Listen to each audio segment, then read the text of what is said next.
While ticketing a luxury car, the traffic officer saw the millionaire's name. The woman froze when she realized he was the man who had left her pregnant 9 years ago. The September morning sun glinted off the sleek black Lamborghini, illegally parked in front of a fire hydrant in Chicago's financial district. Abigail Dawson adjusted her navy blue traffic enforcement uniform and pushed a strand of dark hair behind her ear as she approached the vehicle, her trained eyes immediately spotting the violation. "Seriously? Right in front of a hydrant," she muttered, pulling out her ticket pad. At 30, Abigail carried herself with the quiet strength of someone who had weathered storms. Her observant eyes missed nothing, a skill that made her excellent at her job, but had also taught her to be wary. Life had a way of blindsiding you when you least expected it. As she wrote the citation, her phone vibrated. The school's number flashed on the screen, sending a jolt of anxiety through her. Dylan had been having more frequent episodes lately. She answered quickly, relief flooding her when it was just a reminder about his upcoming doctor's appointment. "Yes, I haven't forgotten," she assured the school nurse. "I'll pick him up early today." Returning to the ticket, Abigail scanned the vehicle registration information and froze. The owner's name seemed to leap off the screen, James Montgomery. Her hand trembled slightly as 9 years of buried emotions threatened to surface. "No," she whispered. "It can't be the same one." But Chicago wasn't that big of a coincidence. This had to be him, the man who had walked away when she was 21 and pregnant, leaving her to rebuild her dreams into something entirely different. She finished writing the ticket with more force than necessary, the pen nearly tearing through the paper, across town, in the most prestigious address on 5th Avenue. James Montgomery stood at the window of his corner office on the 30th floor. At 32, he cut an impressive figure in his tailored navy suit, but the shadows under his eyes betrayed nights of restless sleep plagued by dreams he couldn't quite remember. "The Stevens want an answer by tomorrow," his mother's voice cut through his thoughts. Haley Montgomery, elegant in her 60s with perfectly coiffed silver hair, stood by his desk, tapping her manicured fingernails impatiently. "This wedding is not optional, James. Not if you want to save everything your father and I built." James turned, annoyed at her dramatic flair. "I'm aware of our financial situation. Mother, you don't need to remind me every 5 minutes." "Then stop looking so miserable about it. Eliza is beautiful, educated, and her father's investment will save us from bankruptcy. What more could you want?" "Something authentic," he thought, but didn't say. Instead, he nodded curtly. "I'll call her tonight." Satisfied, Haley made her exit, leaving James to return to the window. Something felt off lately, more than just the impending business merger disguised as a marriage. The dreams had been getting more vivid. A young woman with sad eyes, a feeling of something important left unfinished. His assistant knocked lightly before entering. "Sir, this came for you." He placed a traffic ticket on the desk. "From this morning." James picked up the citation with annoyance, but as his eyes fell on the officer's name, A. Dawson, something clicked in his mind. Dawson. Why did that name seem important? After his assistant left, James walked to his private cabinet and unlocked the bottom drawer. From it, he retrieved a small wooden box he hadn't opened in years. Inside was a half-burned photograph, partially torn, showing him embracing someone whose face was missing from the image. On the back, barely legible, AD, and a date. Exactly 9 years ago, the coincidence felt too specific to ignore. Meanwhile, in a modest apartment in a working-class neighborhood, Abigail arrived home early to find her Uncle Paul sitting at their small kitchen table. At 60, Paul Dawson's hands were calloused from decades of mechanical work, but they were gentle as he ruffled 8-year-old Dylan's hair. "Mom." Dylan looked up from his homework, his eyes, so like his father's, lighting up. Despite his pallor and the fatigue that seemed to weigh on his small frame, he managed a bright smile that squeezed Abigail's heart. "Hey, buddy. How are you feeling today?" She kissed the top of his head, noting the slight fever warmth. "I'm okay. Uncle Paul is helping me with math." Paul's expression communicated what he wouldn't say in front of the boy. Abigail nodded almost imperceptibly and turned to her son. "Why don't you go rest for a bit while I talk to Uncle Paul?" Once Dylan was out of earshot, Paul's weathered face grew serious. "The doctor called today." Abigail sank into a chair. "And the blood tests confirm it. They're calling it Valenzuela syndrome. Some rare genetic condition. It's affecting his immune system and blood cell production. Paul's voice cracked slightly. They want to run more tests, but they're talking about needing a bone marrow transplant. Soon. The words hit her like physical blows. Abigail stared at her uncle, the man who had raised her after her parents' mysterious deaths. The only family she and Dylan had. A transplant. How soon? What are his chances without it? Paul looked down at his hands. Not good, Abby. Months, maybe. She fought back the tears threatening to spill. I'll be tested first thing tomorrow, you too. Already scheduled. He nodded. But they said parents are usually the best match. Parents, plural. The cruel irony wasn't lost on her. For years she'd managed without James. Raised their son alone. Built a life. Now Dylan's survival might depend on a man who didn't even know he existed. Later that night, after tucking Dylan in, Abigail sat on her bed and finally allowed herself to cry. The ticket she'd written that morning felt like fate's cruel joke.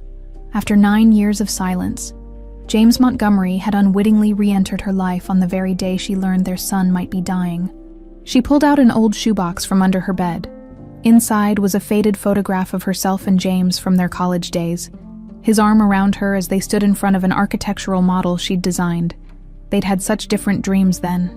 She was going to be an architect. He was studying business to take over his family's real estate empire. They'd been so young, so in love, until the day he disappeared without explanation, leaving only a brief message saying it was over. 2 months later, she discovered she was pregnant. Abigail traced Dylan's face in a more recent photo. The same strong jawline, the same penetrating eyes. How had she thought she could keep them apart forever? She'd always told herself she was protecting Dylan from rejection, but now his life might depend on finding his father. Tomorrow, she decided, would be the day James Montgomery learned he had a son. Across the city, James sat in his penthouse, the traffic ticket and old photograph side by side on his coffee table. Something about Officer A. Dawson had awakened a memory he couldn't quite grasp. Like trying to catch smoke, he made a decision. Tomorrow, he would find this officer and see if the nagging feeling in his gut meant anything.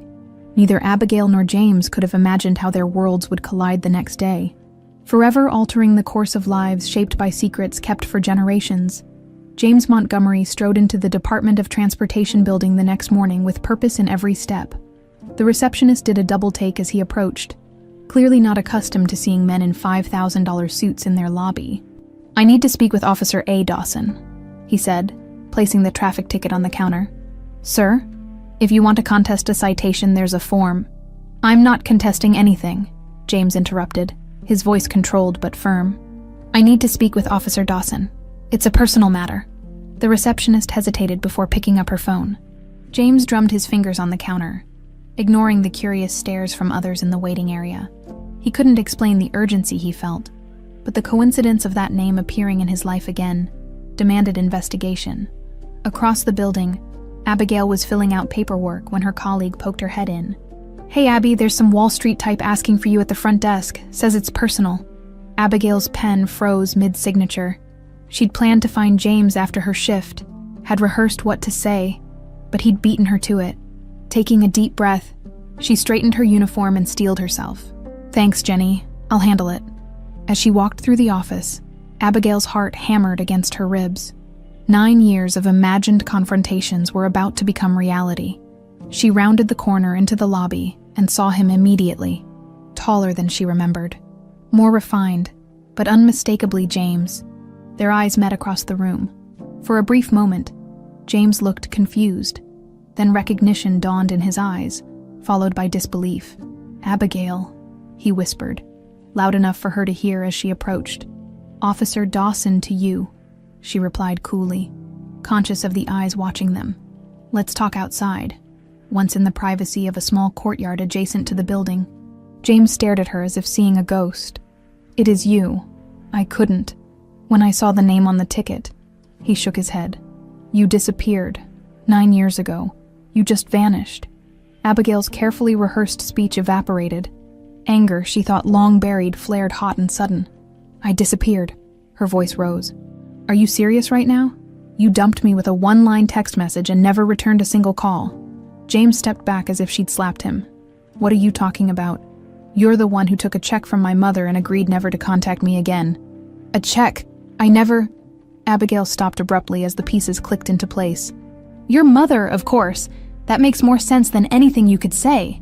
What's that supposed to mean? James demanded, his own anger rising to match hers. Abigail laughed bitterly.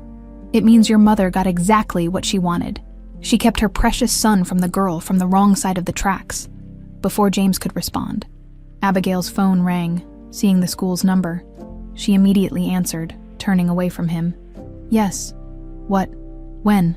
Her voice changed from anger to panic in seconds. I'm coming right now. She ended the call and faced James, her expression completely transformed by fear. I have to go. My son collapsed at school. They've taken him to Mercy Hospital. Your son. James looked stunned by this new information. Abigail was already walking away. Yes, my son. Our son.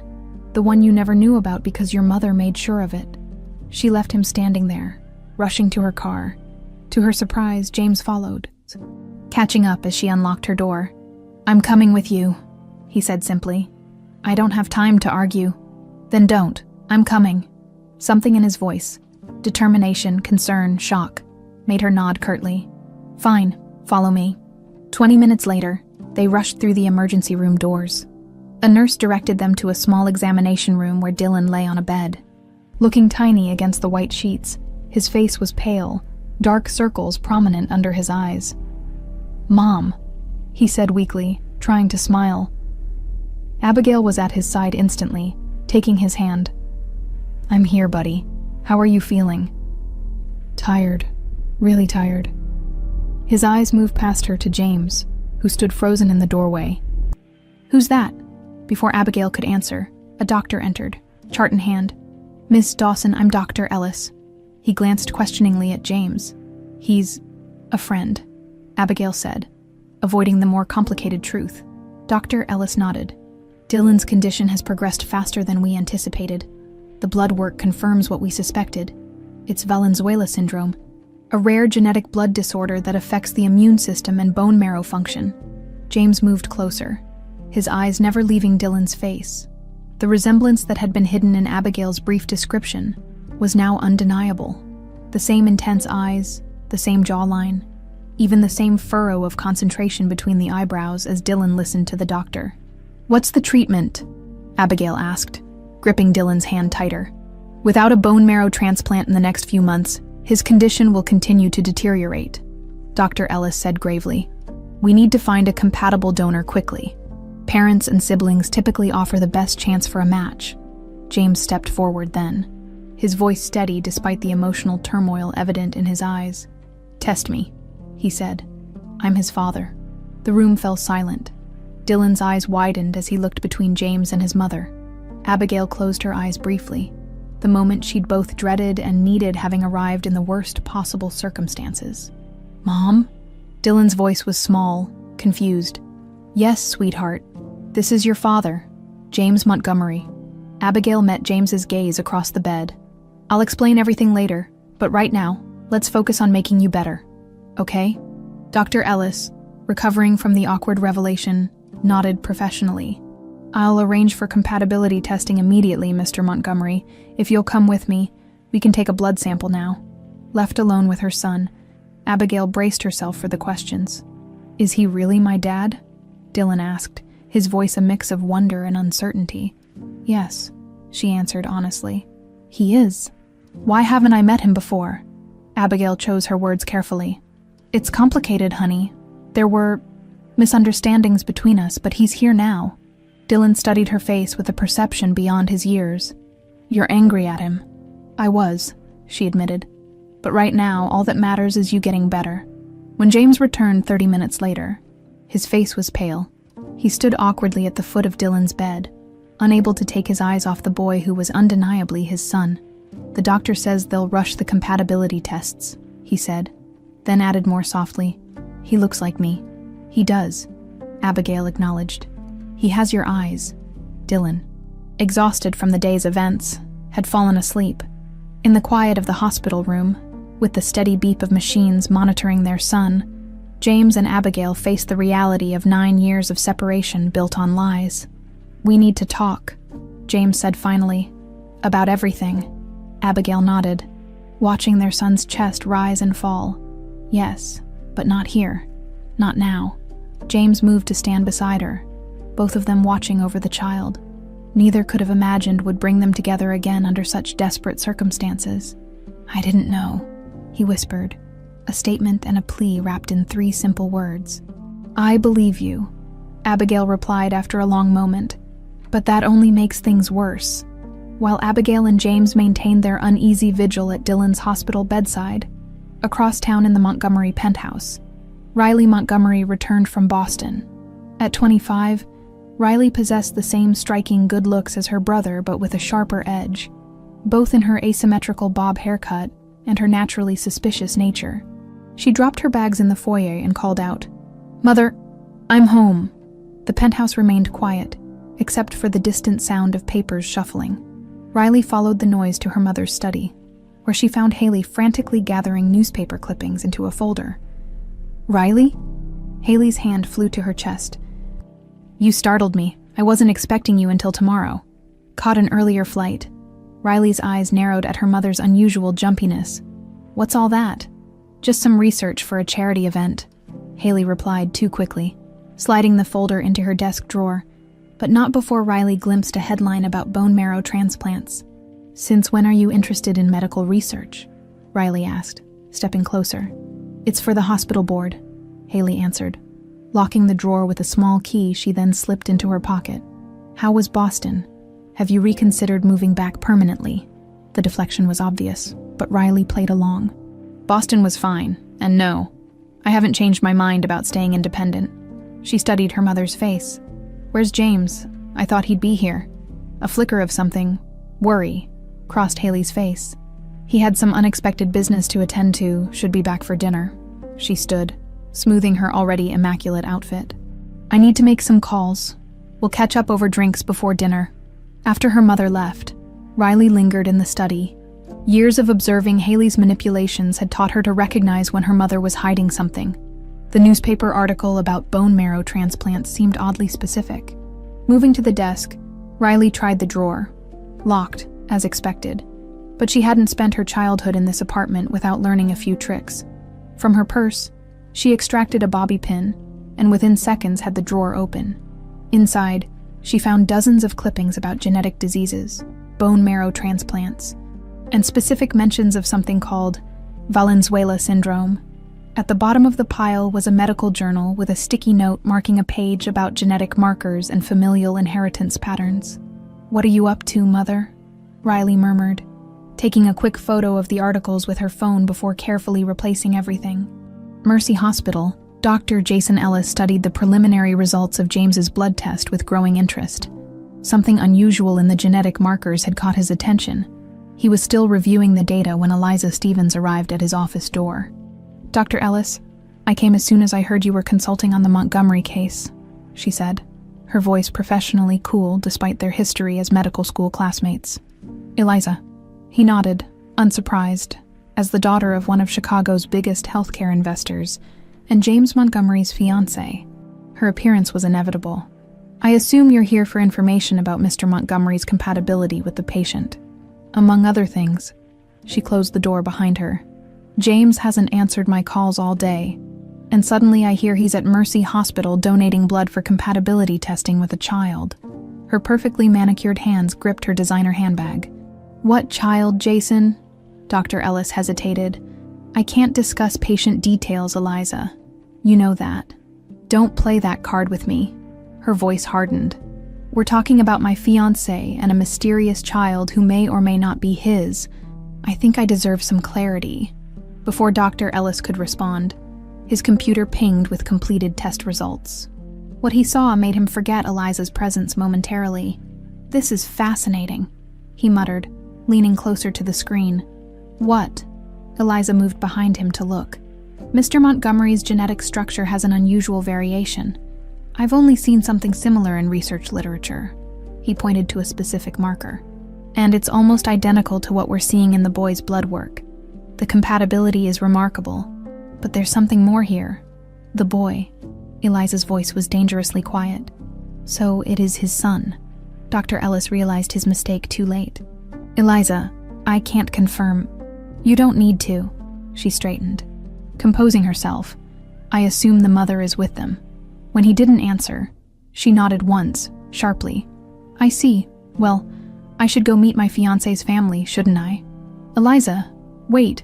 But she was already gone, leaving Dr. Ellis staring at the genetic anomaly that connected James Montgomery and the boy named Dylan Dawson in ways even they might not understand. In the modest apartment across town, Paul Dawson sat alone at the kitchen table, an old shoebox open before him. From it, he'd removed a faded photograph showing a younger version of himself, standing beside a luxury car wearing a chauffeur's uniform. Next to him stood a handsome couple, the man tall and distinguished, the woman petite with intelligent eyes. All three were smiling. Paul traced the couple's faces with a weathered finger. "Thomas, Margaret," he whispered. "I should have told her years ago." The sound of the apartment door opening jolted him from his reverie. He hastily returned the photograph to the box and shoved it under a pile of newspapers just as Abigail entered. "Uncle Paul," she said, exhaustion evident in her voice. "I need to get some clothes for Dylan. He's being admitted for monitoring." "How is he?" Paul asked, rising to help her. "Stable for now. They're rushing the compatibility tests." She paused, then added, "James is there. He knows about Dylan." Paul's face paled. "James Montgomery?" "Yes." Abigail gave him a curious look. "I had to tell him. Dylan needs a bone marrow donor, and parents are typically the best match." "Of course." Paul nodded, his mind racing. "You did the right thing." Abigail moved toward Dylan's room but stopped, noticing Paul's unusual demeanor. "Uncle Paul, are you okay?" He seemed to age before her eyes, shoulders slumping as if under an invisible weight. "Sit down, Abby. There's something I need to tell you. Something I should have told you years ago." Abigail hesitated. "Dylan needs me." "It's about the Montgomerys," Paul interrupted. "And your parents. And why this disease might be affecting Dylan." That stopped her slowly. Abigail sat across from him. "What are you talking about?" Paul took a deep breath, his hands trembling slightly as he pulled the shoebox back out. "Before I was a mechanic," he began, his voice thick with emotion. "I was the Montgomery's driver, Thomas and Margaret Montgomery, James's parents." He slid the photograph across the table. "This was taken a month before the accident." Abigail stared at the photo, then at her uncle. "What accident?" "The car crash that killed them, 25 years ago." Paul's eyes filled with tears. "I was driving that night. It was raining. The roads were slick. Uncle Paul, I survived. They didn't, Haley, James's mother. She never forgave me, but she kept me employed just long enough to hold that guilt over me." Abigail's mind raced to connect the dots. "But what does this have to do with my parents? With Dylan's condition?" Paul looked directly into her eyes. "Your mother, Sarah, was Thomas Montgomery's cousin. The families were distantly related, and business partners at the beginning, before Haley pushed the Dawsons out." The revelation hit Abigail like a physical blow. "We're related to the Montgomerys, distant cousins, close enough that the Valenzuela syndrome could have been passed down both lines." Paul reached for her hand. "Haley used what she knew about the accident to manipulate me, and years later when she discovered you and James were dating in college, she used that leverage again to help separate you. She told me you'd taken money to disappear," Abigail whispered, echoing James's earlier accusation. "And she told James you'd done the same." Paul's voice broke. "I should have told you sooner, but I was ashamed and afraid." Abigail sat in stunned silence, the implications of Paul's confession washing over her. After a moment, she asked, "Is there anything else I should know?" Paul hesitated, then reached into the box one more time.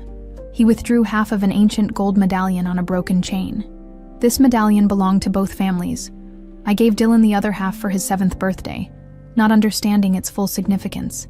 Abigail took the half medallion, feeling its weight in her palm, the weight of secrets and lies spanning generations.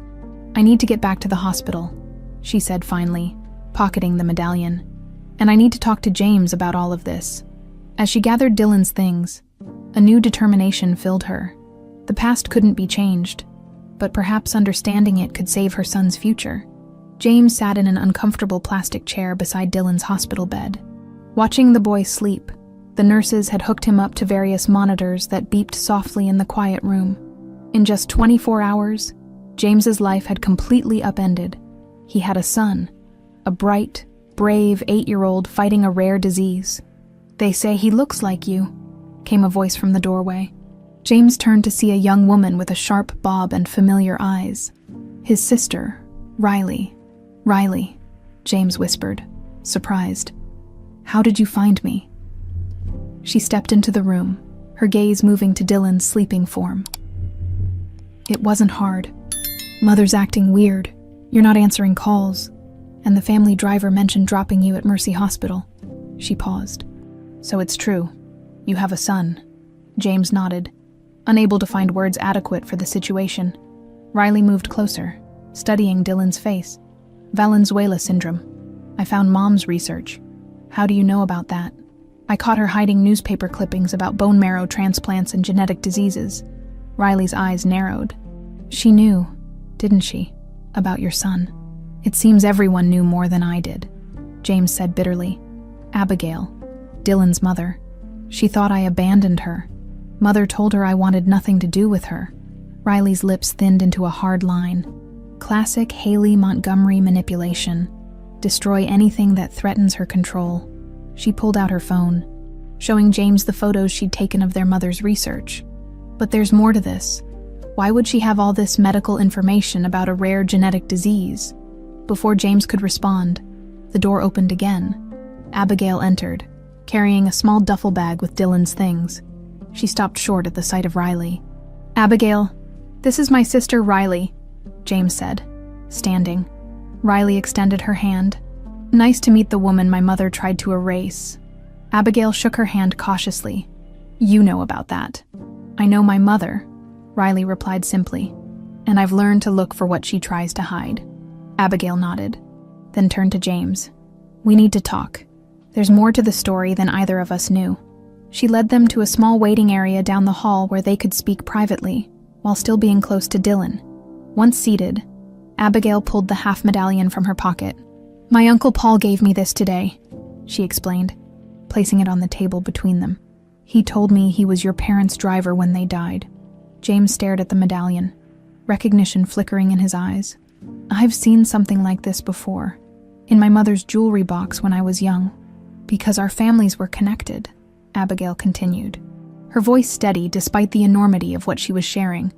"Paul told me that my mother and your father were cousins, distant, but related." "What?" James and Riley spoke simultaneously. "Apparently the Montgomerys and Dawsons were related by blood, and were business partners at the beginning," Abigail explained. "Before your mother pushed my family out." Riley picked up the half medallion, examining it closely. "This explains the research Mom's been doing on hereditary diseases. Valenzuela syndrome must run in both families. Paul said he gave the other half of this medallion to Dylan for his 7th birthday," Abigail added. "He didn't understand its significance then." James ran a hand through his hair, processing this new information. "So my mother not only separated us and kept me from knowing about my son, but she also hid our family connection, and possibly vital medical information that could have helped Dylan sooner." "It gets worse," Riley said grimly, showing them both her phone. "Look at these dates on Mom's research. Some of these articles go back years. She's been tracking this disease long before Dylan was diagnosed." A heavy silence fell over the three of them, as the implications sank in. "I need to see those documents my mother's been hiding," James finally said. "There could be information about the disease, about previous cases in the family." "I'll help," Riley offered immediately. "I know all her hiding places." Abigail looked between the siblings, these strangers who were somehow family. "While you do that, I'll talk to the doctors about incorporating any family medical history we discover," before they could make further plans. Dr. Ellis approached them, clipboard in hand. "Mr. Montgomery, Mrs. Dawson," he greeted them. "I have preliminary results from the compatibility tests." They all stood, tension evident in their postures. "James is a match for Dylan," Dr. Ellis confirmed. "Not just a match, but remarkably compatible. However," he hesitated. "What is it?" Abigail asked, her heart racing.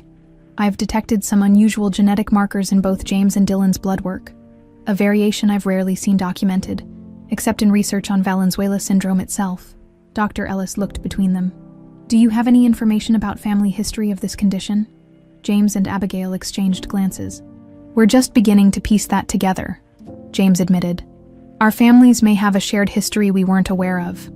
Any information you can provide would be valuable, Dr. Ellis said. This particular variation might explain why Dylan's case presents differently from typical cases. Different how? Abigail asked. Most Valenzuela patients show symptoms earlier.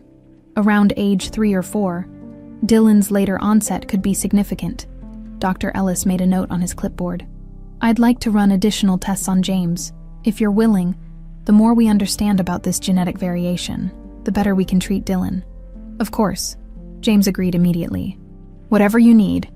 As Dr. Ellis left to arrange the additional testing, Eliza Stevens appeared at the end of the hallway, her eyes locked with James's, her expression a carefully controlled mask that barely contained her fury. James, she said, her voice carrying in the quiet space. I've been trying to reach you all day, Riley muttered under her breath. Perfect timing, as always. James stepped forward, suddenly remembering the engagement he'd all but forgotten in the chaos of discovering Dylan. Eliza, I can explain. Dr. Ellis filled me in. She cut him off, her gaze shifting to Abigail. You must be the mother. Abigail straightened her shoulders. Abigail Dawson, and yes, Dylan is our son. The word "our" hung in the air between them. Eliza's perfect composure cracked slightly. I see. And when exactly were you planning to mention that you had a child, James? Before or after our wedding? Eliza, I just found out myself, James said, keeping his voice low. This isn't the place. No, it's not, she agreed coldly. But apparently, this is my life now. Discovering my fiancé has a secret child in the middle of a hospital corridor. Riley stepped forward. Eliza, Dylan is seriously ill. This isn't about you right now. Eliza's eyes flashed. You knew about this. No one knew, Abigail intervened, her voice calm but firm. That's the point. We've all been kept in the dark by Haley Montgomery's manipulations. At the mention of his mother, James's expression hardened.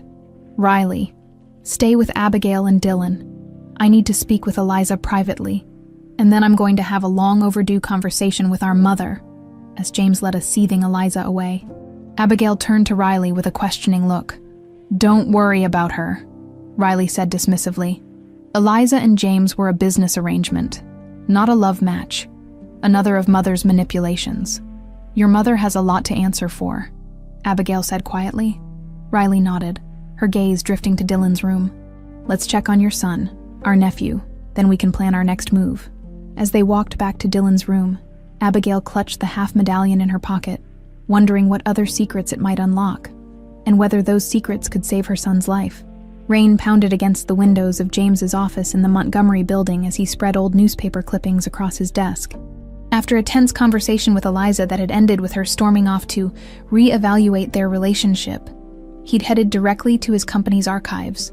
25 years ago, the car accident that killed his parents had made headlines. Montgomery real estate heirs die in tragic crash. James had been 7 years old at the time, too young to question the official story. Now, he scoured the articles with fresh eyes, looking for inconsistencies, for mention of the Dawson name, for anything his mother might have hidden. One photo caught his attention, the wreckage of a luxury car on a rain-slicked road, according to the caption. The driver, identified only as PD, survived with minor injuries. PD, Paul Dawson. The connection he'd never known existed. James's phone buzzed with a text from Riley. Found something. Family vault in Mother's private study. Need her keys. Meeting Abigail for coffee at the hospital. How's the research going? He texted back quickly. Found articles about the accident. Paul Dawson was definitely driving, working on getting vault access. As he gathered the clippings, his assistant knocked on the door. Mr. Montgomery, your mother is here. She says it's urgent. James's jaw tightened. Perfect timing. Send her in. Haley Montgomery swept into the office, the picture of controlled composure, despite the storm raging outside. James, you've been impossible to reach. We have a dinner with the Stevens tonight to discuss wedding details. Eliza's father called me, Concerned about your absence yesterday. James remained standing, keeping his desk between them. I'm not going to any dinner, Mother, and I'm not sure there's going to be a wedding. Haley's expression darkened. What are you talking about? The Stevens investment is crucial. I have a son, James interrupted, watching his mother's face carefully. But then, you already knew that, didn't you? For a fraction of a second. Haley's mask slipped, revealing shock and calculation before she recovered. A son, James, what? Stop lying, he said quietly. Abigail Dawson, the woman you paid off to stay away from me. Except she never took your money, did she? That was just what you told me.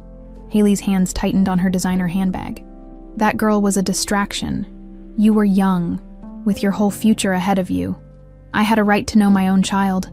James's voice rose as he slammed his hand on the newspaper clippings. Just like I had a right to know that her family was connected to ours. That Paul Dawson was driving the car the night my parents died.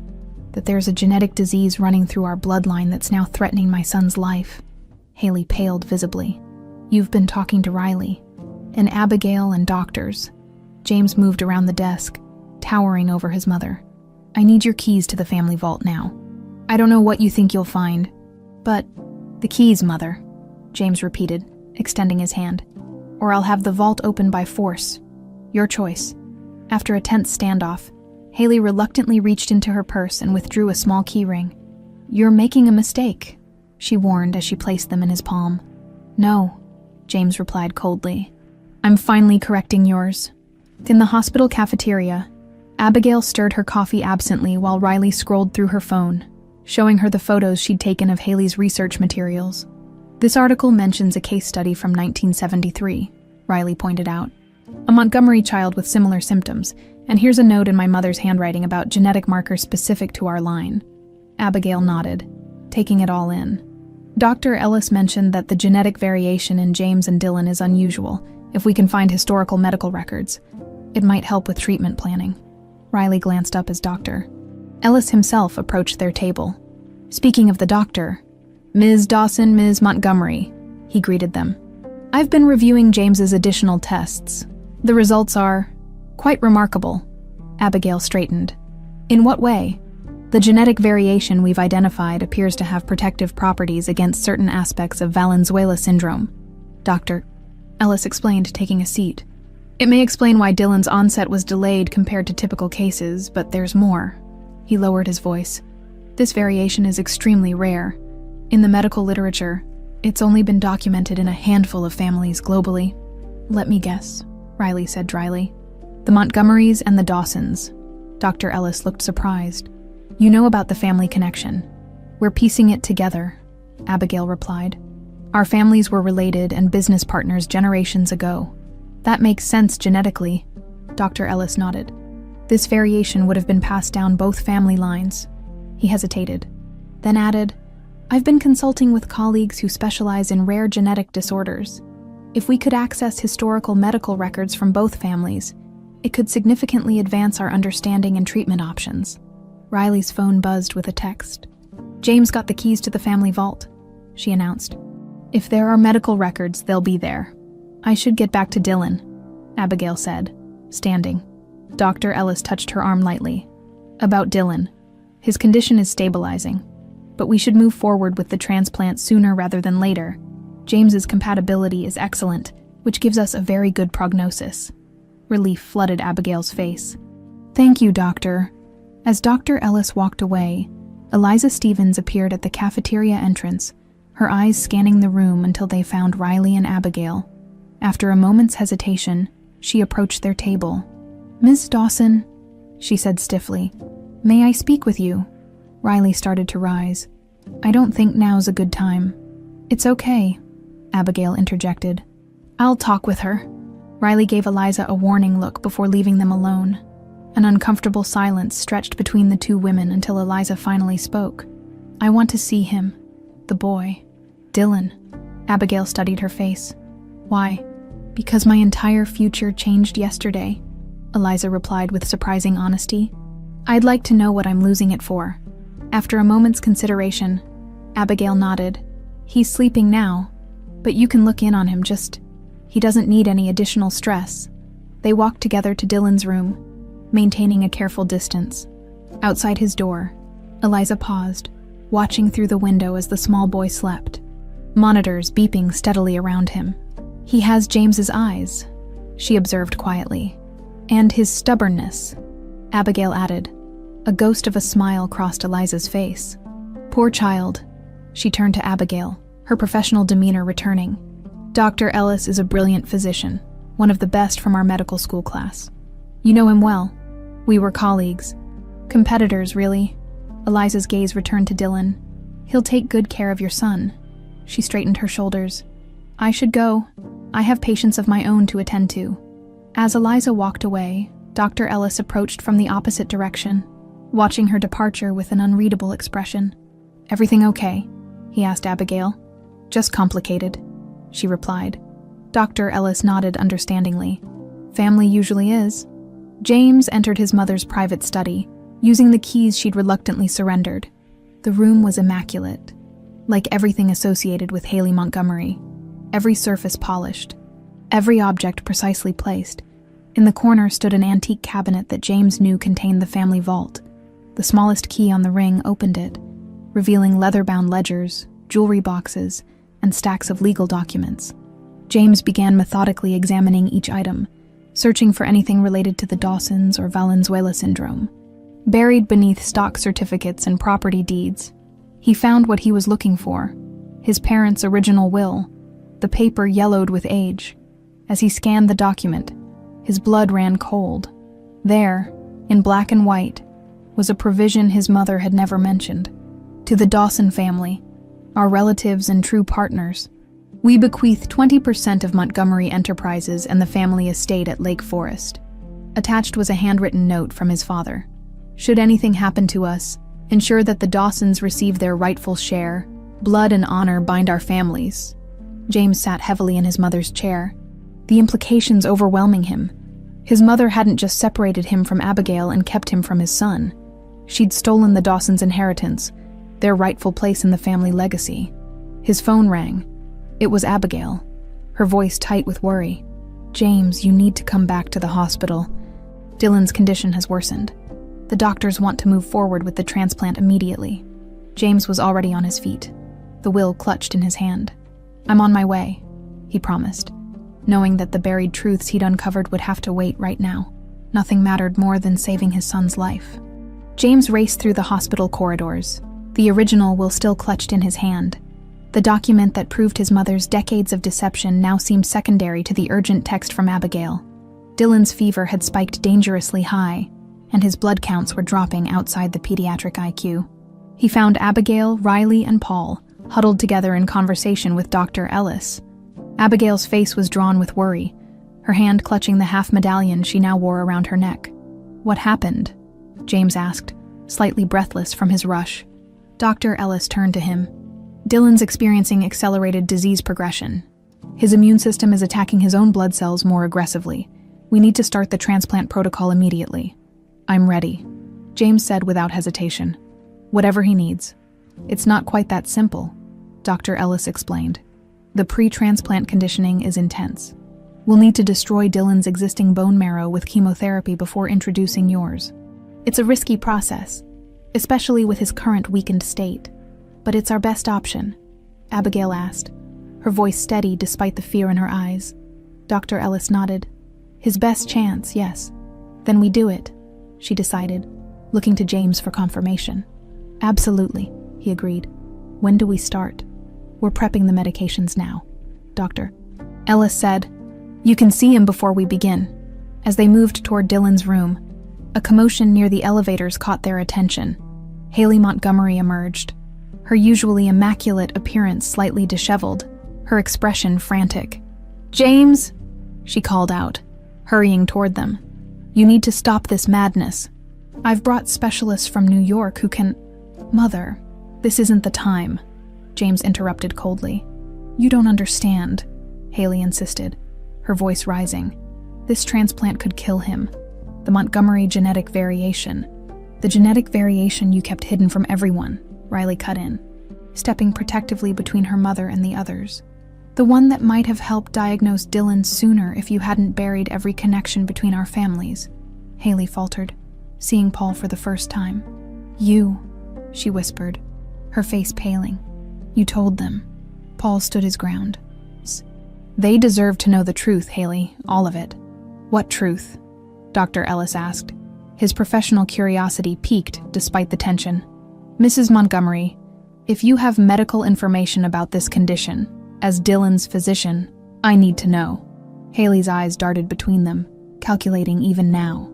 I brought specialists. Stop it, Mother, James growled, holding up the original will. I found this in the vault. I know what you did to the Dawsons. I know everything. Color drained from Haley's face. James, you don't understand. I was protecting our family legacy, our reputation, by stealing their inheritance, by keeping me from my son. James stepped closer, his voice low with controlled fury. What kind of legacy is built on lies and theft? Abigail moved between them, facing Haley directly. Your grandson is fighting for his life in that room. If you know something that could help him, tell us now. A flicker of something, perhaps genuine concern, crossed Haley's face as she glanced toward Dylan's room. Before she could respond, Dylan's monitors began blaring urgent alarms. Dr. Ellis rushed into the room, followed by a team of nurses. He's crashing, someone shouted. BP dropping. Abigail and James tried to enter, but a nurse firmly directed them back. Please, wait out here. The doctor needs space to work. The next 10 minutes stretched like hours as they watched through the window while the medical team worked feverishly over Dylan's small body. Haley stood frozen in place, her composure crumbling as she witnessed the desperate scene. Finally, Dr. Ellis emerged, looking grave but relieved. We've stabilized him for now. His system is under tremendous stress, but he's fighting. He turned to Haley. Mrs. Montgomery, if you have relevant medical information. I need it immediately. Whether it was the urgency in Dr. Ellis's voice or the sight of her grandson's struggle, something broke in Haley. She sank into a nearby chair, suddenly looking every one of her 68 years. The syndrome affected my husband's side of the family, she admitted quietly. His younger brother died from it when they were children. Thomas, James's father, carried the gene but never developed symptoms. Why didn't you tell me this? James demanded. It was shameful back then. A genetic defect in the bloodline. Haley continued, not meeting his eyes. When Thomas married Margaret, we thought we'd left it behind us. Then you were born healthy, and I believed it had skipped another generation. Dr. Ellis leaned forward. But you kept researching it, why? Haley's hands twisted in her lap. When Thomas and Margaret died, I found medical journals in his study, research on the syndrome and the unusual genetic variation in our family. He believed this variation actually protected against the worst effects of the disease. That aligns with what I'm seeing in Dylan's case, Dr. Ellis confirmed. The variation seems to delay onset and moderate symptoms. But why hide this information? Because the research showed the strongest protection came when the variation was inherited from both family lines, Haley whispered. The Dawsons and Montgomerys share this variation. That's why Thomas was working with Paul's brother, Abigail's father, before the accident. Abigail gasped softly. My father was researching this disease with James's father. Paul nodded solemnly. They were looking into family medical records going back generations. That's why they became partners again, trying to understand the connection between our families. And you separated us, James accused his mother, when you discovered I was dating Abigail in college. I didn't know about her connection at first, Haley protested. When I found out who she was, I panicked. I couldn't let the Dawsons back into our lives, not after what happened with the accident, the will. So you manipulated us all, Riley concluded. Told James that Abigail took money to leave, told her that James wanted nothing to do with her. I was protecting our family, Haley insisted weakly. No, James corrected her, his voice ice cold. You were protecting yourself, your secrets, your crimes. Dr. Ellis, who had been listening intently, broke in. This information changes our approach. If the combined genetic variation provides protection, we need to modify the transplant protocol. He turned to a nurse. Cancel the current preparation and page the genetic specialist. We need to reassess immediately. As the medical team rushed to adjust their plans, Abigail approached Dylan's bedside, James beside her. Their son's face was pale, His breathing labored despite the oxygen mask. Around his neck, they noticed for the first time a thin chain holding the other half of the gold medallion. "Blood and honor," Abigail murmured, touching her own half. "What was separated will be united again." James completed the phrase, remembering the inscription his father had referenced in the will. Behind them, Haley moved to the doorway, her eyes fixed on the medallion around Dylan's neck. Her face contorted with shock and what might have been fear. "That medallion," she gasped. "It was destroyed. I made sure of it decades ago." Before anyone could respond, Haley's hand flew to her chest, her face contorting in pain. She staggered backward, collapsing against the wall. "Mother!" Riley cried, rushing to her side. "Stroke or heart attack? Doctor?" Ellis assessed quickly, calling for assistance. "Get another team in here." As medical personnel swarmed around Haley, James found himself torn between the mother who had betrayed him and the son who needed him. Abigail squeezed his hand. "Go," she said simply. "She's still your mother." Hours later, in a different IQ room, Haley lay connected to machines, conscious but weakened by what had been confirmed as a stroke. James sat beside her bed, his expression grim. "The family vault," Haley whispered, her speech slightly slurred. "Back wall, hidden panel, everything is there. The research, the original partnership documents." She paused, struggling. "I'm sorry, James. I thought I was protecting our legacy." "Dylan is our legacy, Mother," James replied quietly. "And now he's fighting for his life because of secrets you kept." Haley's eyes filled with tears. "Save him, James. The medallion. When the halves come together. The inscription is a clue." Thomas always said. Her voice trailed off as exhaustion overtook her. James stood, having heard enough. His mother's confession had come too late to undo the damage. But perhaps the information she'd finally revealed could help save Dylan. As he left her room, he found Dr. Ellis waiting in the corridor. "I've reviewed the historical cases," the doctor said without preamble. "The combined genetic variation creates a unique opportunity.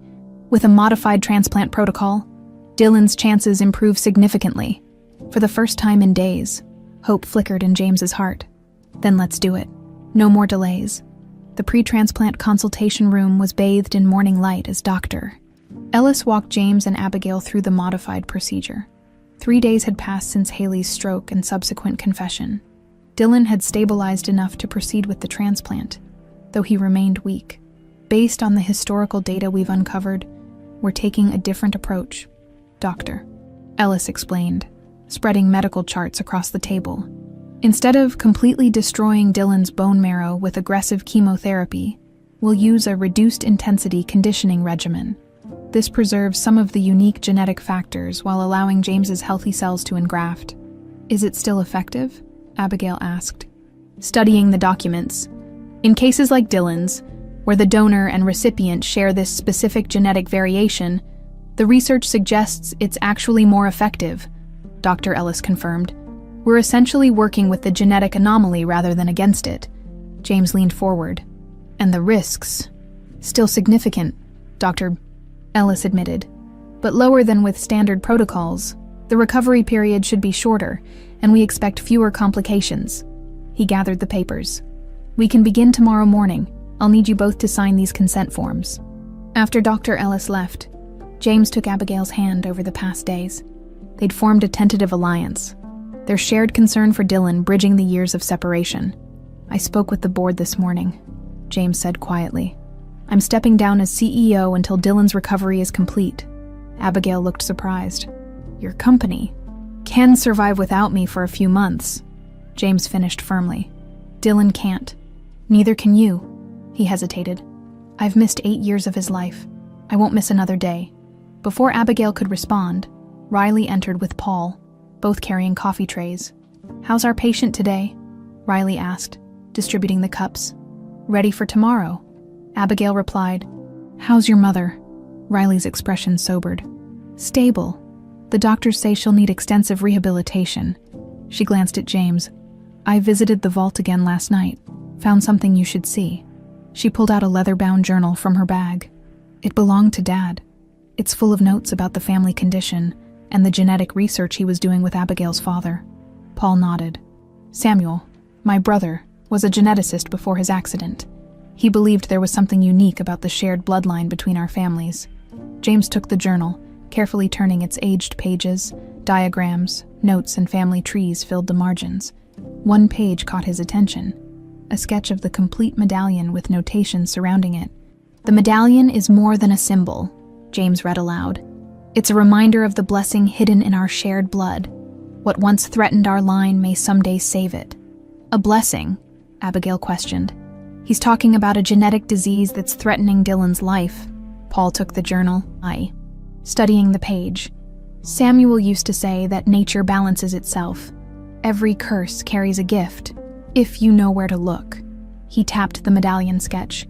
"That's why they created this, to remind future generations that our families needed each other," as they discussed the journal's implications. Eliza Stevens appeared in the doorway. Her presence surprised them all. She'd been noticeably absent since her confrontation with James 3 days earlier. "I hope I'm not interrupting," she said, her professional demeanor firmly in place. "I'd like to speak with James privately if possible." Riley started to object, but James shook his head. "It's fine. We'll use the consultation room." Once alone, Eliza got straight to the point. "I'm dissolving our engagement," she announced without preamble. "The paperwork has been drawn up. You'll find it reasonable." James felt a wave of relief. "Eliza, I'm sorry for how everything happened." She held up a hand. "This isn't about hurt feelings, James. It's about clarity." Her expression softened slightly. "We both know our engagement was a business arrangement orchestrated by your mother and my father. Recent events have simply illuminated that fact. I never meant to hurt you." "I know." She hesitated, then added, "I've been consulting with Dr. Ellis on Dylan's case." James looked surprised. "You have?" "I'm a board-certified pediatric immunologist, James. My expertise is relevant." A ghost of a smile crossed her face. "Besides, Jason, Dr. Ellis asked for my input. We were research partners in medical school." Understanding dawned on James. "You and Ellis? That's not important right now," Eliza said briskly. "What matters is that I've reviewed Dylan's case thoroughly. The modified protocol doctor Ellis is proposing is sound, innovative even." "Thank you for that," James said sincerely. Eliza nodded, gathering her purse. "I should go. Father's arranging for our investment to be structured as a straightforward loan instead of the merger we'd planned. Your lawyers will have the details soon." As she turned to leave, James called after her. "Eliza, I truly am sorry." She paused in the doorway. "Don't be. Some arrangements aren't meant to be." With that, she was gone. When James returned to the others, he found Dylan awake and sitting up in bed, Riley beside him showing him photos on her phone. "And this is your dad when he was about your age," she was saying, pointing to an old picture. "He was scared of thunderstorms too." Dylan looked up as James entered. In the few days since their first meeting, a tentative bond had begun forming between father and son. "Mom says you're giving me some of your bone marrow tomorrow," he said. James sat on the edge of the bed. "That's right. The doctors are going to take some of my healthy cells and give them to you. They'll help your body make new blood cells that work properly." "Will it hurt?" Dylan asked, his voice small. "The doctors will make sure we're both comfortable," James assured him. "And afterward, when you're feeling better, I thought maybe we could talk about that baseball team you like. The Cubs." "Right," Dylan nodded, brightening. "Uncle Paul took me to a game once. Do you like baseball?" "I do," James replied, noting the half medallion hanging around his son's neck. "I used to collect cards when I was your age." "Really?" "Me too, Mom. Can I show Dad my collection when we go home?" The simple question, and its implications, hung in the air. Home, a concept that had suddenly become complicated for all of them. Abigail sat on Dylan's other side. "Of course you can, buddy. Your dad would love to see them." Later that evening, as Dylan slept, James found himself in the hospital chapel. He wasn't particularly religious, but he needed a quiet place to think. To his surprise, Paul was already there, sitting in contemplative silence. "Mind if I join you?" James asked quietly. Paul gestured to the seat beside him. "I've been thinking about your father," he said after a moment. "Thomas was a good man. He believed our families were meant to be joined, not separated. My mother had different ideas," James said bitterly. Haley was always afraid of losing control, Paul acknowledged. But don't judge her too harshly. Fear makes people do terrible things. James studied the older man's profile, seeing the weight of decades of secrets. You could have told Abigail the truth any time in the past 9 years. I could have, Paul agreed, and I'll carry that regret for the rest of my life. He turned to James. But tomorrow, you get to do what I couldn't. Help make things right. Before James could respond, Abigail appeared in the doorway, her expression urgent. Dr. Ellis needs us. It's about the transplant tomorrow. They hurried to the conference room where Dr. Ellis and, surprisingly, Eliza waited with several files spread across the table. We've been reviewing the historical cases from the journal, Dr. Ellis explained without preamble. Eliza noticed something significant.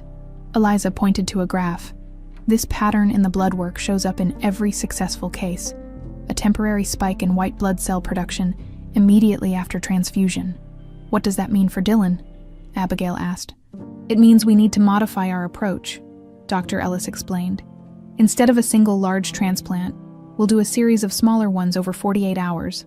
It's unorthodox, but the historical data suggests it's the optimal approach for this specific genetic variation. James looked between the two doctors. You're sure about this? Eliza met his gaze steadily. As sure as medical science allows, this gives Dylan his best chance.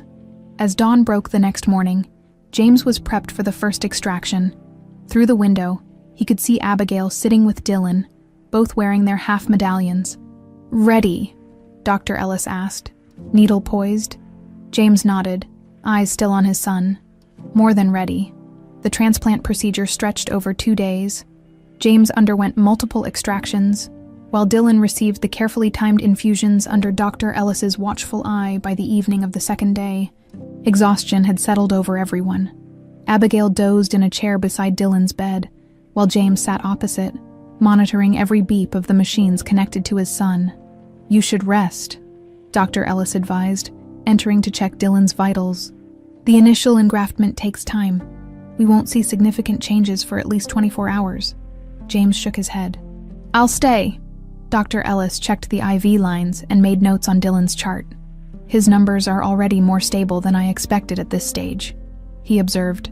The modified protocol seems to be working. Thank you, James said quietly, for everything you've done. I should thank you, Dr. Ellis replied. Surprising, James. This case is unlike anything I've encountered.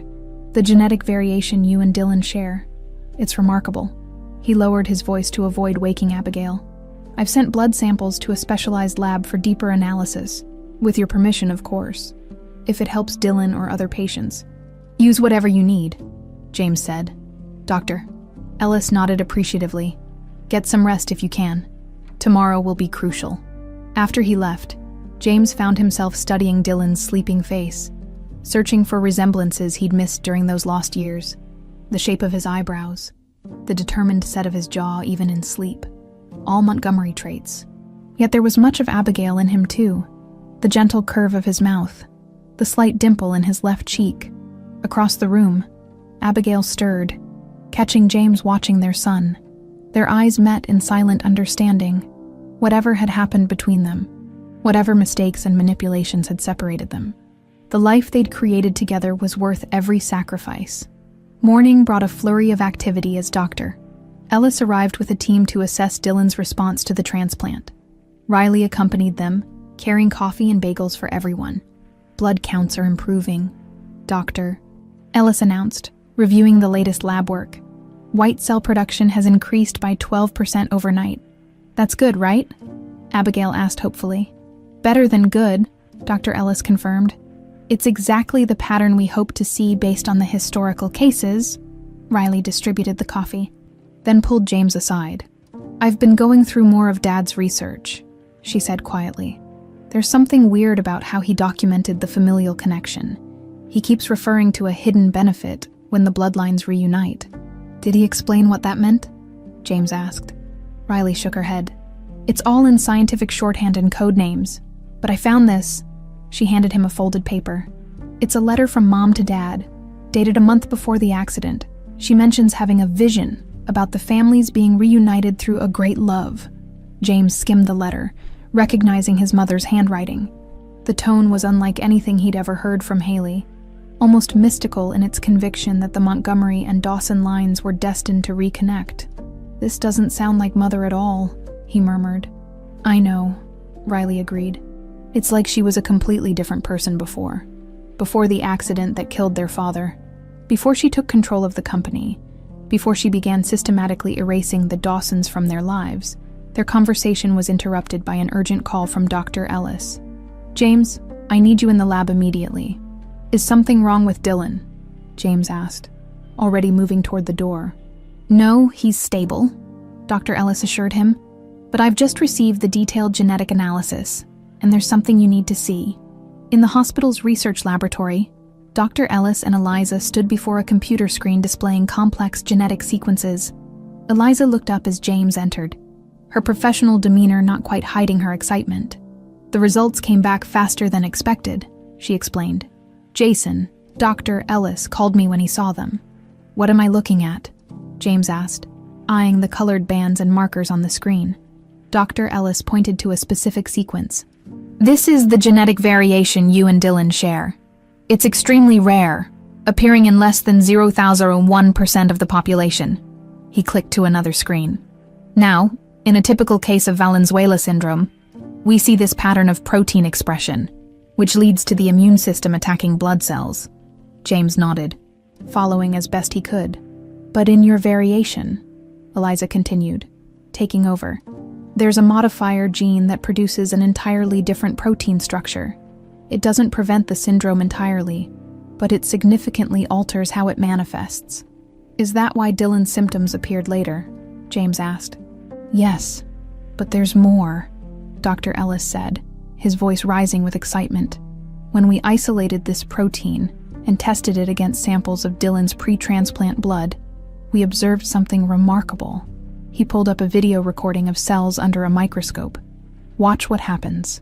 On screen, damaged blood cells visibly regenerated as the protein was introduced.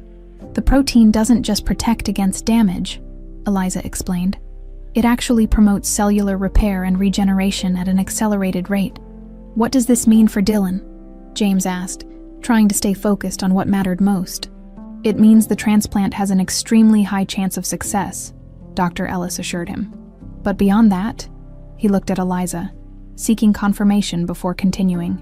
"Beyond that," Eliza took over, "we believe this protein could potentially be synthesized to treat not only Valenzuela syndrome, but several other blood and immune disorders. It's a significant medical discovery, James." The implications sank in slowly. "My father's research with Abigail's father. This is what they were looking for, isn't it? Based on the notes in the journal Riley found." "Yes," Dr. Ellis confirmed. "They seemed to understand that this genetic variation, present in both family lines, held some special property. They just didn't have the technology we have today to fully identify it." James stared at the regenerating cells on screen. "My father used to say that everything happens for a reason. I never believed him." He shook his head in wonder. "All these years. All the pain and separation, only for us to come together now, when this discovery could save not just Dylan, but potentially many others. Science often works that way," Eliza said softly. "Breakthroughs emerge from the most unlikely circumstances." As they discussed the implications, a nurse burst into the lab, breathless with urgency. "Dr. Ellis, Dylan's showing unusual readings. His temperature is rising rapidly." They rushed back to Dylan's room to find him awake but feverish, his face flushed. Abigail stood anxiously at his bedside as monitors beeped in alarm. "What's happening?" she demanded as they entered. Dr. Ellis quickly examined Dylan, checking his vital signs and the transplant site. After a tense minute, his expression shifted from concern to cautious optimism. "I believe this is the immune response we anticipated from the historical cases," he explained. "The fever is his body accepting the transplanted cells. It's intense but not dangerous." "It's so hot, Mom," Dylan complained, his voice weak. "I know, sweetie," Abigail soothed, wiping his forehead with a cool cloth. "The doctors say it's a good sign. Your body is fighting to get better." James moved to Dylan's other side, taking his son's hand. "You're doing great. Champion, just hang in there."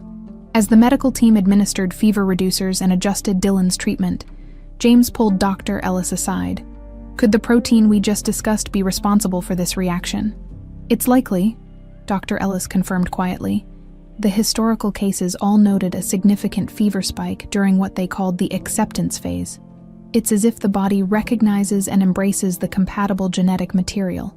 And after this phase, if it follows the pattern, we should see rapid improvement. Dr. Ellis glanced back at Dylan. The next 12 hours will be critical. Those hours became the longest of James and Abigail's lives. They took turns at Dylan's bedside, cooling his fever and offering comfort as he drifted in and out of consciousness. Outside the room, Riley, Paul, and unexpectedly, Eliza maintained a constant vigil, bringing coffee and updates from the lab where Dr. Ellis continued analyzing the results. Just before dawn, as James dozed in his chair, Dylan's fever broke suddenly.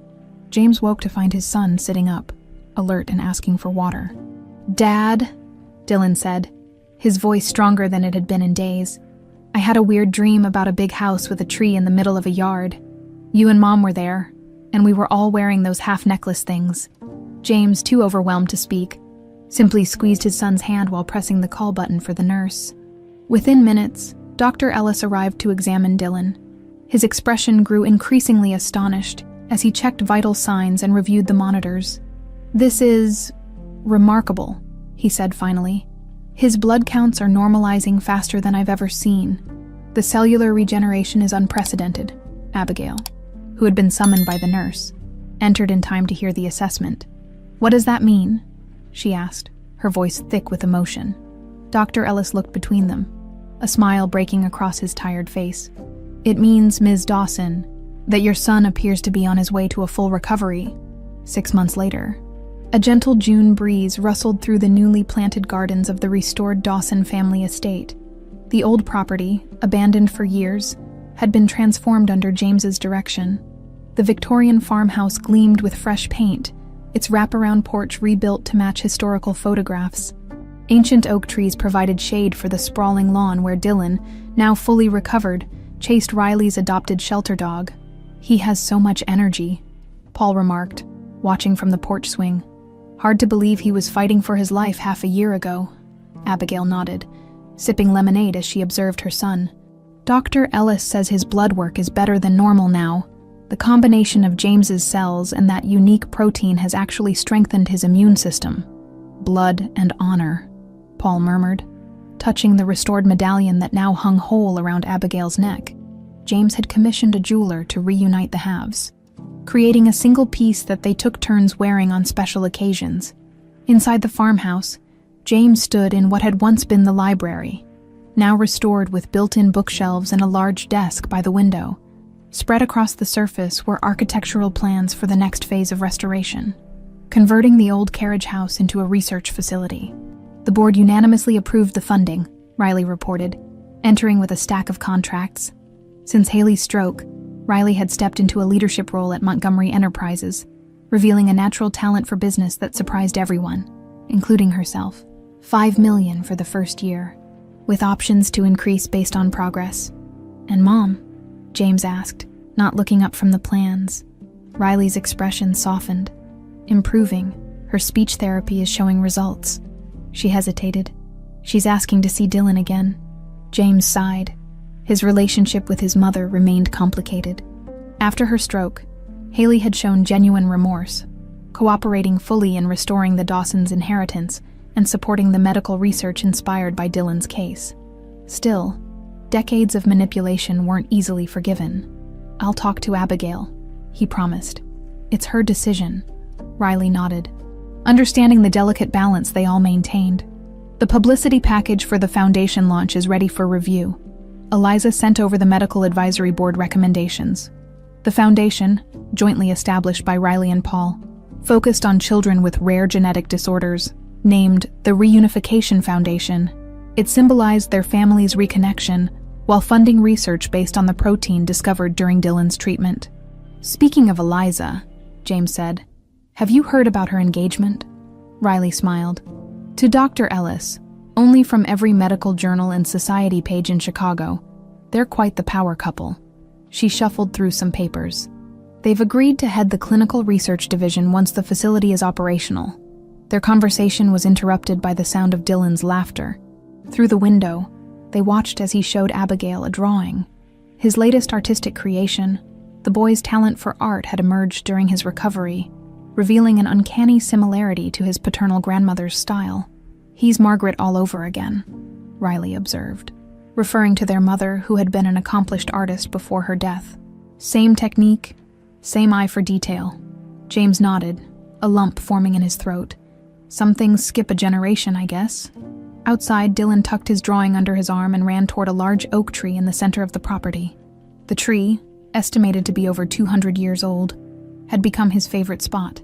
James watched as his son knelt at the base of the trunk, carefully examining something in the soil. "What's he doing?" Riley asked.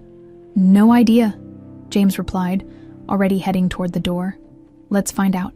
By the time they reached the oak, Dylan was excitedly calling for Abigail and Paul to join them. "Mom, Dad, look what I found." He pointed to a rusted metal box partially exposed by recent landscaping. "There's something buried here." Paul approached slowly, recognition dawning on his face. "Is that—" He knelt beside Dylan, his weathered hands brushing dirt from the box. "I haven't seen this in 30 years. What is it?" "Uncle Paul," Abigail asked. "A time capsule," Paul explained, his voice thick with emotion. "Your father and Thomas Montgomery buried it here during their research partnership. They said it would be found when the time was right. With careful hands, they extracted the box from its earthen vault. Though corroded by decades underground, its lock remained intact. Paul produced a small key from his wallet, kept all these years without explanation. They each had a key," he explained. "I found your father's among his belongings after the accident." The lock turned with a reluctant grind of metal. Inside, protected by watertight packaging, lay a collection of photographs, papers, and a leather-bound journal. Dylan withdrew a faded color photograph showing two young families posed before the same oak tree. "Is that you, Mom?" he asked, pointing to a baby being held by a woman with Abigail's smile. "And that's me," James realized, identifying himself as a toddler clutching his father's hand. "This must have been taken just before the accident," Paul confirmed softly. "The last time both families were together." As they examined the contents, Dylan pulled out the journal and carefully opened it. "There's writing here," he said, showing pages filled with neat handwriting. "It says, 'For those who find this when the families are rejoined.'" James took the journal, reading aloud. "If you're reading this, then what was separated has found its way back together. The medallion was broken as a symbol and a safeguard. Only when the halves are reunited will the truth be revealed in its entirety." "What truth?" Abigail wondered. Dylan, who had been examining the medallion around his mother's neck, spoke up with the wisdom that occasionally startled them all. "That we were supposed to find each other again," he said simply. "That it wasn't a coincidence." That evening, as sunset painted the sky in hues of orange and gold, James and Abigail sat on the porch steps, watching Dylan demonstrate a card trick for Riley and Paul. "He's amazing," James said quietly. "Not just his recovery, but who he is. Smart, kind, perceptive. You've missed so much," Abigail acknowledged, but without the bitterness that had once edged her voice. "I know," James agreed, "but I'm here now. If you'll let me stay." Abigail turned to him, the setting sun illuminating her face. Over the past 6 months, as they'd worked together to restore the estate and support Dylan's recovery, their own relationship had slowly healed. Old wounds had begun to close as they built a tentative co-parenting partnership. "Dylan needs you," she said carefully. "And what about you?" James asked, his voice low. "What do you need, Abigail?" She looked away, considering her answer. "I need time. Trust doesn't rebuild overnight." "I understand." James nodded, respecting her honesty. After a moment, he added, "There's something I've been meaning to tell you. I've been looking into architecture programs." Abigail looked surprised. "Architecture? You gave up your dreams to raise our son alone," James explained. "Now that Montgomery Enterprises is in good hands with Riley, I thought, maybe it's time you had a chance to pursue your passion again." "I don't know if I can just pick up where I left off," Abigail admitted. "You don't have to," James assured her. "But the scholarship fund for the university is named after my family. Strings can be pulled." He smiled slightly. Consider it part of your rightful inheritance." Before Abigail could respond, Dylan bounded up the steps, his eyes bright with excitement. "Mom! Dad, I just had the best idea." He thrust his drawing into their hands, a detailed sketch of the estate, with an additional wing attached to the main house. "We could build this so Dad wouldn't have to keep driving from his apartment downtown. Then we could all be together every day." James and Abigail exchanged looks, amused, embarrassed, and moved by their son's straightforward solution. "That's something to think about, buddy," Abigail said carefully. "But not tonight," James added, ruffling Dylan's hair. "Tonight we're celebrating 6 months of you being healthy and strong." Dylan seemed satisfied with that answer. He hopped back down the steps, but turned suddenly with another thought. "Oh, and Mom, when are you going to tell Dad about the baby sister I'm going to have? I've been waiting and waiting for you to say something." In the stunned silence that followed, Dylan skipped back to Riley and Paul, leaving his parents frozen in shock on the porch steps. "Baby, sister," James finally managed, turning to Abigail with wide eyes. Abigail's hand instinctively moved to her stomach. "I only found out last week," she whispered. "I haven't told anyone. How could he possibly know?" From across the lawn, Dylan looked back at them, a knowing smile on his face as he tapped the spot on his chest where the medallion had once rested. "Some things," James murmured, recalling his father's words from the journal, "are written long before they begin to be told." The Dawson estate bloomed with white roses and lilies, their fragrance carried on the gentle autumn breeze. White chairs lined the expansive lawn, facing an elegant arch twined with flowers. After months of restoration, the property had been transformed from an abandoned reminder of the past into a symbol of new beginnings. Inside the farmhouse, Abigail stood before a full-length mirror in what had once been her parents' bedroom, now redecorated in soft modern tones. Her wedding dress, simple yet elegant, highlighted the slight curve of her 4-month pregnancy. "You look beautiful," Riley said, adjusting the delicate veil in Abigail's dark hair. In the months since their families had reconnected, the two women had formed an unexpected bond, sisters-in-law before the official ceremony even took place. "Are you sure this isn't too fast?" Abigail asked, voicing the doubt that occasionally surfaced despite her certainty about James. "It's only been 9 months since we found each other again, and 9 years before that," Riley reminded her gently. "I'd say you've had plenty of time to think about it." She handed Abigail the reunited medallion, now hanging from a new gold chain. "Besides, Dylan's been planning this wedding since the day James moved in. I think he'd be devastated if you backed out now." As if summoned by his name, Dylan appeared in the doorway, handsome in his small suit, and carrying a velvet ring box with ceremonial importance. "Dad sent me to check if you're ready," he announced. "He's getting really nervous. Uncle Paul says his pacing is going to wear a hole in the porch." Abigail laughed, the sound easing her own nerves. "Tell him I'll be down in 5 minutes." After Dylan scampered off, Riley gave Abigail's hand a final squeeze. "I'll go make sure everything's ready. Take your time." Alone for a moment, Abigail touched the medallion at her throat. So much had changed in less than a year. The truth about their family's connection, Dylan's recovery, the foundation's success, her return to architecture school, and now, this marriage and the new life growing inside her. Sometimes it felt like a dream. A soft knock interrupted her thoughts. "Abigail." It was Eliza, elegant in a navy dress, her engagement ring from Dr. Ellis catching the light as she entered. "The guests are seated. Jason and I saved a place for Haley in the back as you requested." Haley's attendance had been a difficult decision. Though significantly recovered from her stroke, she remained frail, her imperious demeanor softened by genuine remorse. After several supervised visits with Dylan, who had shown remarkable forgiveness toward his grandmother, Abigail had reluctantly agreed she could attend the wedding. "Thank you," Abigail said sincerely. "For everything, the foundation wouldn't be where it is without you and Jason." Eliza smiled, her initial animosity long faded. "The research based on Dylan's case is going to change lives. That's worth more than any personal grievance." She hesitated, then added, "We received preliminary FDA approval this morning for the first clinical trial." "I thought you and James would want to know today of all days." Abigail's eyes widened. "That's wonderful news. Consider it our wedding gift." Eliza said with a wink. "Now, are you ready to marry the father of your children?" Both of them. With a deep breath, Abigail nodded. It was time.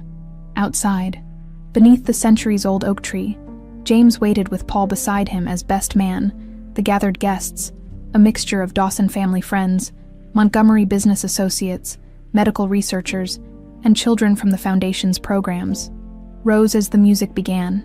Dylan walked down the aisle first, proudly carrying the rings, followed by Riley as maid of honor. Then came Abigail, radiant in white, walking alone by choice, a symbol of the strength that had carried her through 9 years as a single mother. As James watched her approach, he felt a sense of rightness that transcended all the corporate success and financial security he'd once valued so highly. This family they were building, was the legacy that mattered. The ceremony was brief but meaningful, with Dylan insisting on adding his own impromptu remarks before the exchange of vows. "I knew you guys would get back together," he announced to the amused guests. "Even before I met Dad, I used to dream about him. And about this place." He gestured to the estate around them. "It's like I remembered it, even though I'd never been here." Dr. Ellis, seated in the front row, exchanged knowing glances with Eliza. The unique genetic connection between the Montgomery and Dawson lines continued to yield surprising manifestations, Dylan's inexplicable knowledge and artistic talents being just the beginning. After the ceremony, as the celebration moved to the large tent set up for the reception, James found a moment alone with Abigail beneath their oak tree. "Mrs. Montgomery Dawson," he said, testing the hyphenated name they'd agreed upon. "That's quite a mouthful," she replied with a smile. "Maybe we should have just gone with Doggomery like Dylan suggested." James laughed, pulling her close. "Speaking of our son, have you seen what he's up to now?" They watched as Dylan led a small procession of adults, including Riley, Paul, Dr. Ellis, and Eliza, back toward the oak tree. In his hands, he carried the restored medallion, carefully removed from Abigail's neck during the reception. "Mom, Dad," he called out excitedly, "I want to show everyone what happens when you put the medallion against the tree trunk where we found the box." Curious, the wedding guests gathered around as Dylan pressed the gold medallion against a specific knot in the ancient oak's bark, to everyone's amazement. It fit perfectly into a long hidden recess, as if the tree had grown around it, or been carved to receive it, decades ago. "I saw this in my dream," Dylan explained, stepping back. "Turn it like a key." James looked to Abigail, who nodded. Together, they rotated the medallion. A soft click echoed from within the tree trunk, and a previously invisible seam appeared, revealing a small compartment carved into the heart of the oak. Inside lay a single envelope, yellowed with age but perfectly preserved. James carefully extracted it, recognizing his father's handwriting on the outside, for the reunited families. With trembling hands, he opened the envelope and read aloud, "To those who find this message, if you are reading these words, then the medallion has been reunited, and our families have found their way back to each other, as we always believed they would. The separation was never meant to be permanent, only a temporary divide until the time was right. The genetic variation our families share is not a curse but a gift, passed down through generations and strengthened when our bloodlines cross. What began as a protective mutation against disease has evolved into something more, a connection that transcends ordinary understanding.